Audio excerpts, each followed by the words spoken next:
Hello everybody, welcome back. This is JudiciousFire. I'm on the iOS server. I'm going to be continuing my series on might.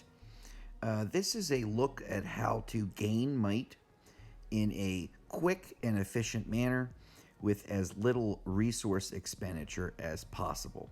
I've been contacted by many players through various outlets. Hey, I'd like to gain might. Where would you recommend I begin? Prior video looked at the basics. We looked at 3 heroes that are worth the most might in this game. They would be Ninja, Skull Knight, and Ronin. Skull Knight and Ronin being tied as top might heroes in the game of Castle Clash. Now we're going to look at an intermediate take on might gaining. If you're looking just to gain might, then you would have chosen one of the 3 heroes that I just identified. Your next step is you've opened up the hero. Hero is level 1, hasn't been upgraded in any way, shape, or form. There are many ways to upgrade a hero. Each of those ways will produce a certain might gain. There are many ways to upgrade, but they come at different costs. So, for example, to take a hero's skill, let's get in here. Let's take Grizzly Reaper. To take Grizzly Reaper's skill to 12 takes a tremendous amount of in-game experience. The benefits are rather low in terms of might gain. Your hero itself benefits tremendously from this process, but in terms of might, you're getting very little might for the amount of resources that you're pouring into a 12 skill. Same thing goes with upgrading talents. You get maybe 50 might per level. So it doesn't represent a whole lot, but it does represent a lot in terms of resources spent. What I have found in terms of gaining might quickly and efficiently. Once your hero is at level 1, let's say it's a Skull Knight that you've just opened, try to get that hero up in hero level. The hero level, under earned skill experience, the hero level, this is max level Grizzly Reaper, so it's not allowing me to actually do anything, but feeding your hero books, sweeping your hero, running your hero through dungeon sweeps, Here Be Monster sweeps.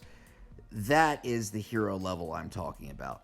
You're going to get the biggest might bang for your resource buck as you possibly can with bringing up a hero's level. If you just opened up 10 Skull Knights and you want to gain a huge chunk of might over the next couple of weeks, focus in on just getting your Skull Knights up to, let's say, level 140. You don't have to worry about evolution. You don't have to worry about double evolution. Simply by 1, activating the hero, and 2, getting it up to a relatively decent non-Evo hero level will produce the biggest might gain for a very little amount of time and resource invested. Castle Clash IGG gives a might preference, if you will, to leveling up your heroes consistently and evenly. Now, this is something I've always done. I've mentioned this in many videos. I'm not a might chaser. I'm a completionist. And completing things in this game results in might. I never sat down and said, hey, I want to gain X number of might today. But I have sat down many, many times and said, I want to make sure that over the next however many months, I can get all of my heroes to Evo. When they brought out Devo, it was my goal to get all of my heroes to double evolution. Even evolving the heroes that, quite frankly, I don't use. But I did so because I'm a completionist about it. Castle Clash rewards that. So taking one Skull Knight to double evolution will result in a tremendous amount of resources spent, but it will not result in a tremendous amount of might. Now, taking 10 Skull Knights just to basic level 140 is going to give a lot of might to you, the player. And so bringing up multiple heroes together, not focusing in on one, but rather equally distributing your resources, is going to give you a really big might boost. This can be seen, I think, most clearly in, let's look at Druid, in Cress. To inscribe your hero to, let's say, inscription level 20, it's going to require some mana. It's going to require some blue crystals. Neither which we're in short supply of in Castle Clash. For all intents and purposes, it's basically free in this game. Simple gameplay will result in blue crystals and mana. By taking Druid and several other heroes, each up to inscription level 20, I will gain more might than if I had taken one up to, let's say, inscription level 80. So equally distributing resources really does help to increase one's overall might. Castle Clash rewards this in another way. If you look at the inscription costs for 1 to 20, relatively low. 21 to 40, just a little bit higher in terms of resource cost. 41 to 60, just a little bit higher. Still very, very doable. 61 up to 80 inscription level. It is not just doable, it's something that can be accomplished in a relatively short period of time. But once you hit inscription level 81, you will now find that the next few inscription steps, 81, 82, 83, 84, 85, you're going to be spending the resources that were required from 1 to 80. There is a huge curve in resource expenditure. So to take this Druid to inscription level 100, and I'm just guesstimating this math to illustrate the point. To take Druid up to inscription level 1, I could have taken 10 copies of Druid to inscription level 40. If I had done that, I would have gained multiple times more might than simply investing all of my resources into one hero. So when I'm asked, hey, how can I gain might quickly? I let people know about movement speed in this game and how it is affecting might. You want to use your fastest heroes like Ronin, Skull Knight, or Ninja. You want to get them up to a reasonable level of 140. That's plenty. Going to get a big, big might boost, couple thousand.